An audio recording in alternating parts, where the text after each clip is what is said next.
Halo teman-teman semua, jumpa lagi di podcast bersama Ikatan Wajib Pajak Indonesia. Kali ini kita mengundang spesial nih Bapak Alessandro Rey sebagai ahli hukum pajak untuk memberi pencerahan kepada kita semua. Terima kasih Pak Rey sudah hadir. Apa kabar? Semangat terus hari ini Pak. Terima kasih Pak Wan. Oke, makasih Pak Rey. Ini konteksnya kita masih membahas mengenai gugatan kita di Mahkamah Konstitusi ya. Dan ini sudah banyak sekali perang perang opini di media ya. Dari IWPI ada yang ngebahas, dari IKPI membahas, dari petugas pajak iya, dari saya juga iya, dan sekarang di DTC ini ya. Di DTC nggak ada angin, nggak ada hujan, nggak pernah ngundang saya, nggak pernah ngundang kita-kita. Tiba-tiba ada satu orang petugas pajak nih ya memberikan eh, memberikan opini di kanalnya di DTC News. Berarti kan mereka ada hubungan dong ya. DJP ada hubungan secara resmi dengan DDTC ini.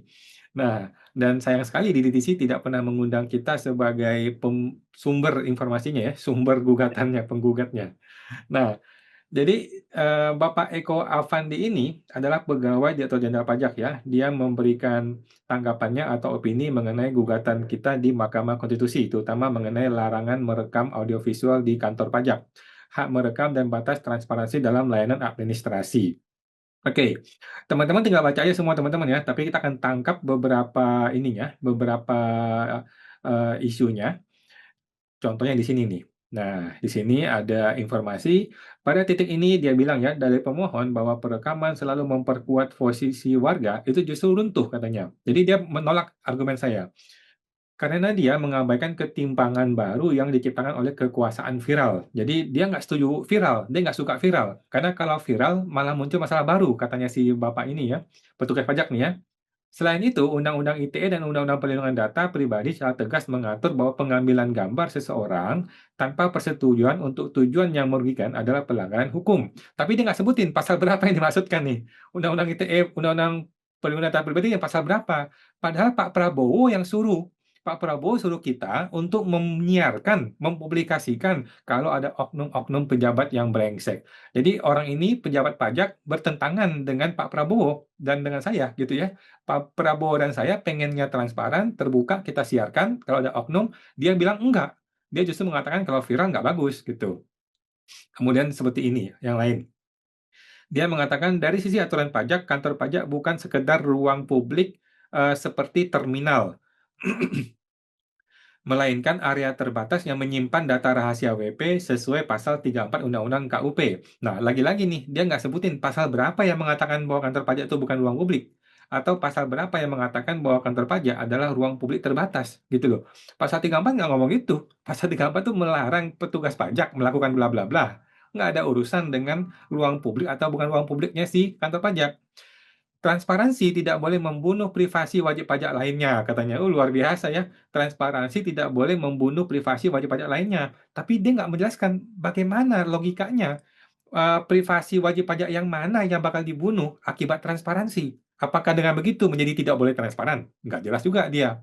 Kemudian dibilang, hak warga negara tidak boleh mematikan martabat kemanusiaan petugas negara. Ini juga bingung, bingung nih. Apa maksudnya dia ini? Hak yang mana oleh haknya warga negara yang mana yang bisa membuat matinya martabat dari kemanusiaan dari seorang petugas negara? Bagaimana bisa hak warga negara bisa mematikan martabat manusia dari seorang petugas negara?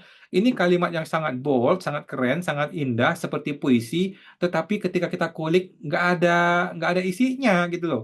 Dasar hukumnya nggak jelas, filosofisnya nggak jelas, isinya tuh kosong, nggak ada gitu. Nah, ini yang ketiga. Uji material di Mahkamah Konstitusi dan kasus Kebumen. Nah, yang gue bingung kenapa dia pakai kasus Kebumen, kenapa nggak pakai kasus saya aja langsung kan? Kasus saya kan kasus nyata, kasus kasus yang kita bawa ke Mahkamah Konstitusi ya. Kenapa dia bawa kasusnya Kebumen? Kenapa nggak bawa kasus saya ya? Mengingatkan kita bahwa keadilan tidak selalu lahir dari viralitas. Em, Keadilan tidak selalu lahir dari viralitas. Ya siapa bilang eh, keadilan selalu lahir dari viralitas? Nggak selalu, memang. Tetapi apakah tidak boleh viral? Justru karena viral banyak hal yang terungkap. Sambo itu kalau nggak viral nggak masuk penjara dia, ya kan? Kita tahu teman-temannya. Nah, kamera bisa membuka kebenaran, tetapi juga bisa menjadi alat tekanan. Nah, kalau gitu, apakah mesti mesti menghilangkan kamera. Nah, ini nggak jelas juga nih dia nih. Tantangan terbesar administrasi pajak hari ini adalah menemukan titik temu antara transparansi dan kepatuhan, antara hak warga dan perlindungan petugas. Ya, kalimatnya bagus, tapi bagaimana solusinya nggak jelas. Nah, dan tambahan buat teman-teman ya, ini ada unik nih. Ada orang berkomentar di sini ya, Bapak Lambang Pujo Nagoro, dia berkomentar, sangat suka dengan pada bagian ini katanya. Yang tadi saya bilang puisi itu teman-teman ya, transparansi tidak boleh membunuh privasi WP dan hak WP, tidak boleh mematikan martabat kemanusiaan petugas. Jadi ini seperti puisi ya, sangat indah. Begitu kita buka di YouTube, di Google ya, Lambang Pujo Nagoro ini siapa? Ternyata dia petugas pajak.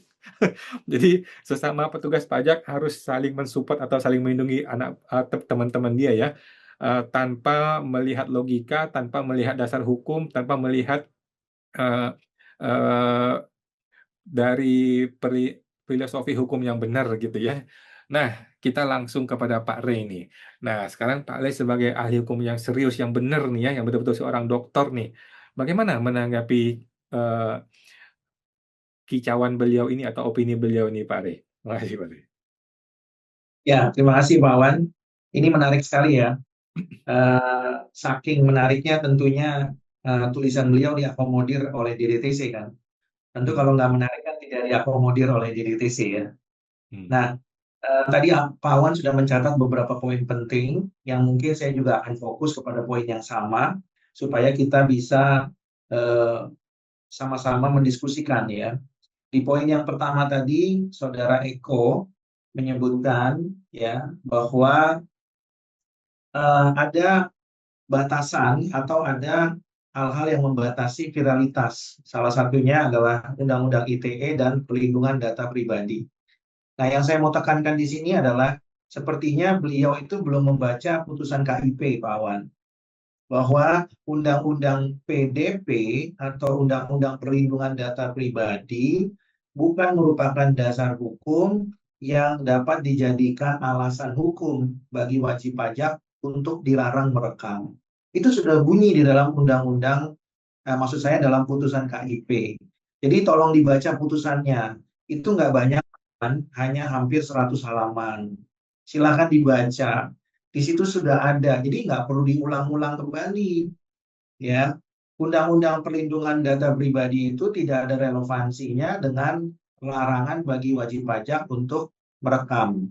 Ya, dan kemudian kalau beliau menggunakan Undang-Undang ITE karena merekam tanpa persetujuan, ya, maka ini juga kurang relevan karena dalam pemeriksaan pajak, ya, tentunya kan para pihak itu hadir itu karena diundang.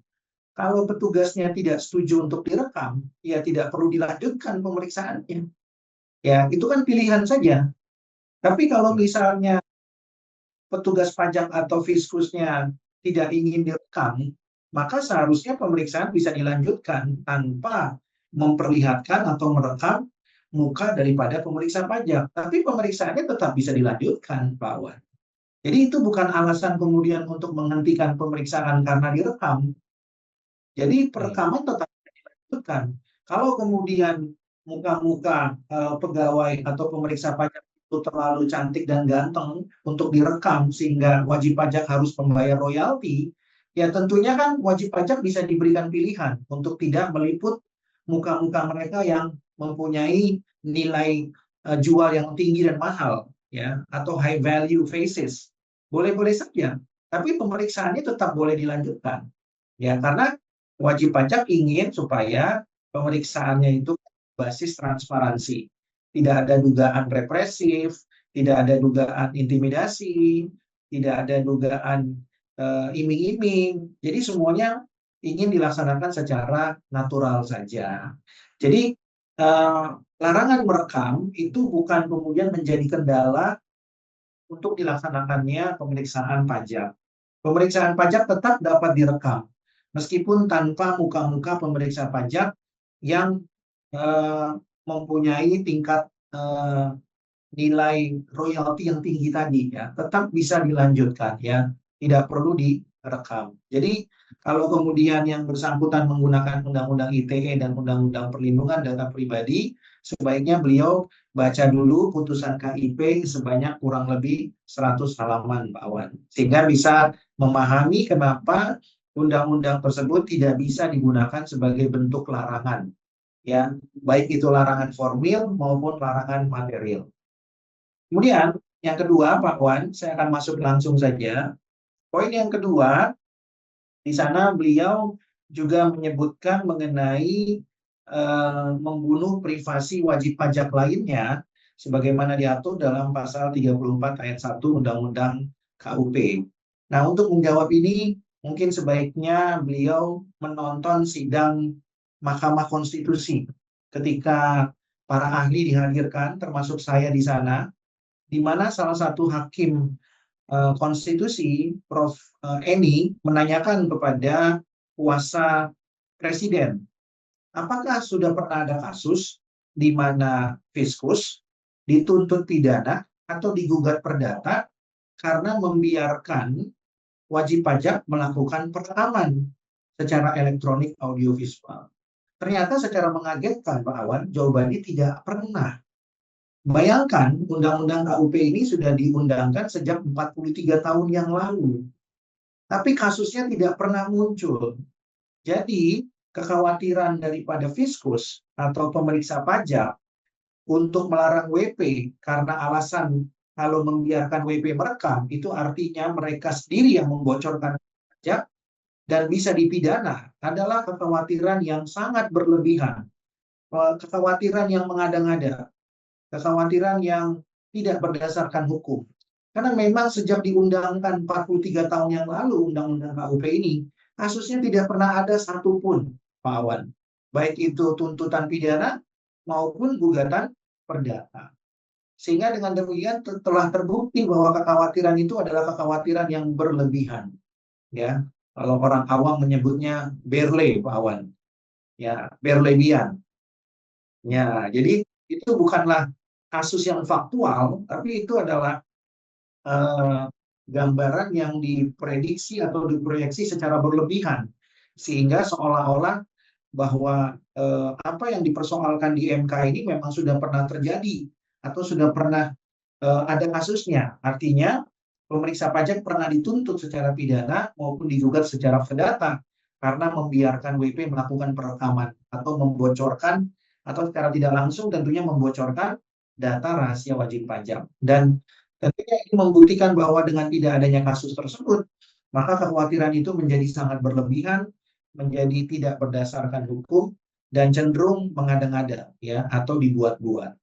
Nah, ini untuk memahaminya tentu yang bersangkutan disarankan menonton seperti yang tadi saya sampaikan sidang Mahkamah Konstitusi, dan kalau beliau nanti menghubungi Pak Awan, sebaiknya mungkin Pak Awan bisa memberikan transkrip persidangan mengenai pertanyaan yang disampaikan oleh Prof. Eni kepada kuasa presiden, supaya ini menjadi jawaban yang sangat loud and clear. Ya.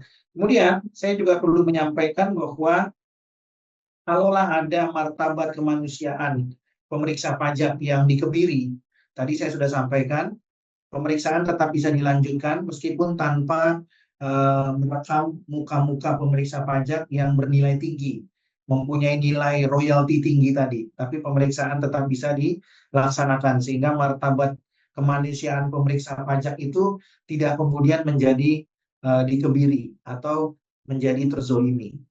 Gitu Pak Awan. Kemudian yang terakhir Pak Awan, materi yang tadi Pak Awan sampaikan adalah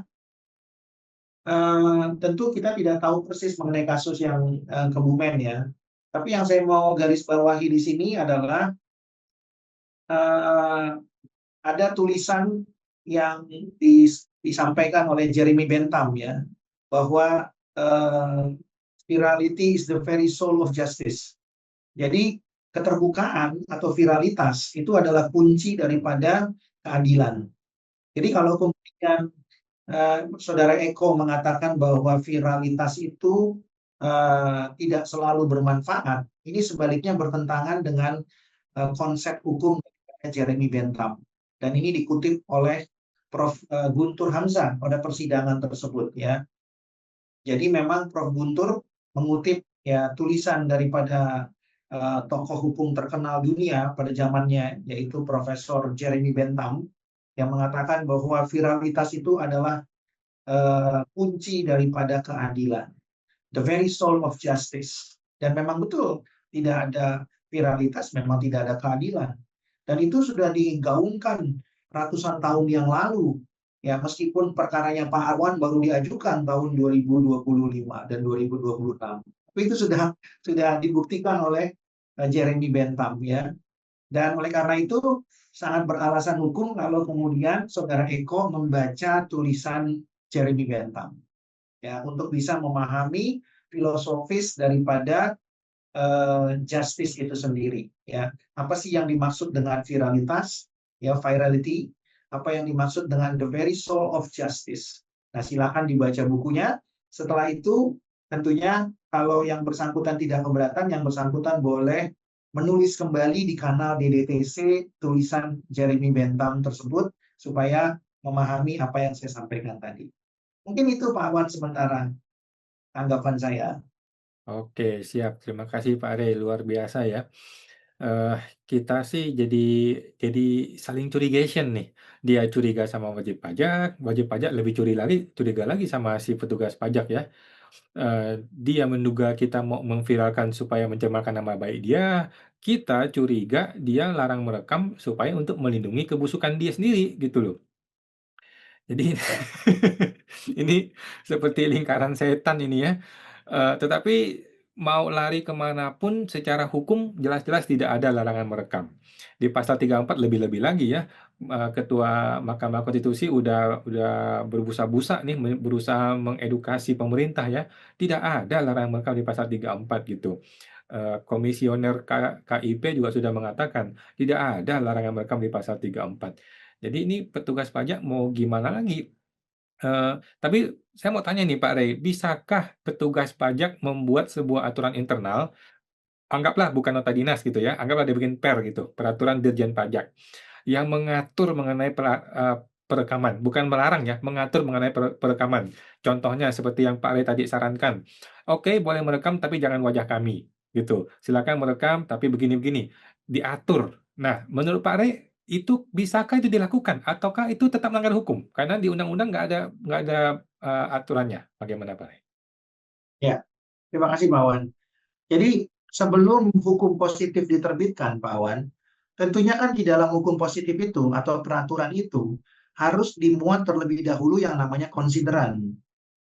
Hmm, Konsiderannya itu kan merupakan cantolan dari peraturan atau hierarki peraturan yang lebih tinggi. hmm, Nah, pertanyaannya, hierarki peraturan mana yang akan digunakan kalau kemudian dari undang-undang saja tidak mengatur larangan itu? hmm, Kalau yang larangan itu mau diatur di Perdirjen atau di PMK, tentu kan harus sudah diberikan penegasan dulu atau pengaturannya sudah diatur terlebih dahulu secara umum di PP misalnya, peraturan pemerintah atau di undang-undang. hmm, Tapi kalau kemudian di undang-undang tidak ada, di PP tidak ada, bagaimana mungkin bisa muncul di Per? Dan itu tentu bertentangan dengan Undang-Undang P3. Undang-Undang P3 sudah dengan tegas mengatakan peraturan yang lebih rendah tidak boleh bertentangan dengan yang lebih tinggi.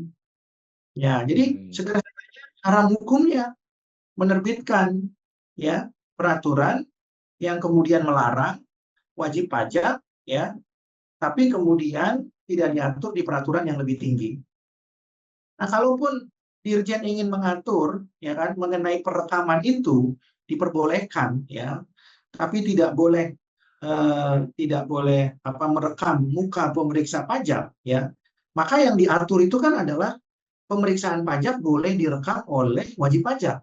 Begitu Pak Wan. Jadi substansinya memperbolehkan hanya hmm, dengan batasan tidak boleh merekam muka pemeriksa pajak.